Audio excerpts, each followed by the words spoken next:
मुट्ठी में कुछ सपने लेकर भर के जीवों में आशाएं, दिल में है अरमां नहीं कि कुछ कर जाए, कुछ कर जाए। सूरज सा तेज नहीं हूं मैं, दीपक सा जलता देखोगे, अपने हाथ रोशन करने से तुम मुझको कब तक रोकोगे, तुम मुझको कब तक रोकोगे। नमस्कार, मैं हूं नील। गुरुकुल में आप सभी का स्वागत है। एक छोटी सी कहानी, ये कहानी है 1938 की कैरोलिन नाम के आदमी की, जो कि हंगेरियन आदमी था और हंगेरिया का सबसे बेस्ट पिस्टल शूटर था। हंगेरिया में जितने भी नेशनल चैंपियनशिप हुई थी सब जीत चुका था। सब ऑलमोस्ट कंफर्म थे कि 1940s का ओलंपिक्स कैरोलिन को मिलेगा और वो कामयाब हो चुका था। सिर्फ 2 साल का फर्क था। उसका गोल क्लियर था। उसी हाथ को दुनिया की सबसे बेस्ट हैंड बनाने वाले थे। बेस्ट बनाना था, बेस्ट बनाना था और बेस्ट बनाना था, और वो कामयाब हो चुका था। सिर्फ 2 साल का फर्क था। 1938 एक आर्मी में ट्रेनिंग कैंप चल रहा था। क्योंकि वो आर्मी में था, एक एक्सीडेंट हो गया। जिस हाथ को वो दुनिया की सबसे बेस्ट हैंड बनाने वाले थे, उसी हाथ में एक हैंड ग्रेनेड फट गया। उसका जो सपना था, उसका जो फोकस था, सब खत्म हो गया। उसके पास 2 ही रास्ते थे, किसी कोने में जाकर छुप जाए या सारे जिंदगी रोता रहे, या फिर जिसमें वो फोकस किया था, जो उसका गोल था, उसको पकड़ के रखे।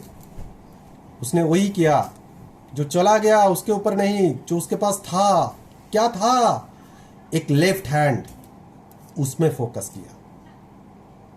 एक ऐसा हाथ जो वो ठीक तरह से लिख तक नहीं सकता था। 1 महीना तक उसको हॉस्पिटल में इलाज चला, और जैसे ही इलाज खत्म हुआ वो ट्रेनिंग के लिए चला गया। 1 साल बाद वो वापस आया। 1939 हंगेरिया में एक नेशनल चैंपियनशिप हो रही थी। सब जाकर उसको, कैरोलिन को कांग्रेचुलेट किया और कहा, यार देखो, ये होता है स्पोर्ट्समैन स्पिरिट। इतना कुछ होने के बाद भी तुम यहां पर आए हमें देखने के लिए और हमारे हौसला बढ़ाने के लिए। क्योंकि किसी को पता नहीं था कि वो 1 साल से लेफ्ट हैंड की ट्रेनिंग कर रहा था। कैरोलिन ने जवाब दिया, मैं यहां पर तुम्हें देखने और हौसला बढ़ाने नहीं आया हूं, मैं तुम्हारे साथ कंप्लीट करने आया हूं। तैयार हो जाओ। और जैसे ही नेशनल चैंपियनशिप शुरू हुई, सब लड़ रहा था अपनी बेस्ट हैंड से, ये लड़ रहा था अपनी ओनली हैंड से। लेकिन जीता कौन? The man with only hand. Caroline ने मैच जीत गया। वो यही नहीं रुका, क्योंकि उसका गोल क्लियर था। उस हाथ को उस क्रांति का नहीं, पूरे दुनिया का बेस्ट हैंड बनाना था। वो यही नहीं रुका, पूरे का पूरा फोकस डाल दिया 1940 की ओलंपिक्स में। लेकिन 1940 का ओलंपिक्स कैंसिल हो गया सेकेंड वर्ल्ड वॉर की वजह से। वो पूरा का पूरा फोकस डाल दिया 1944 की ओलंपिक्स में। लेकिन 1944 का ओलंपिक्स फिर से कैंसिल हो गया सेकेंड वर्ल्ड वॉर की वजह से। पूरा का पूरा फोकस डाल दिया 1948 की ओलंपिक्स में।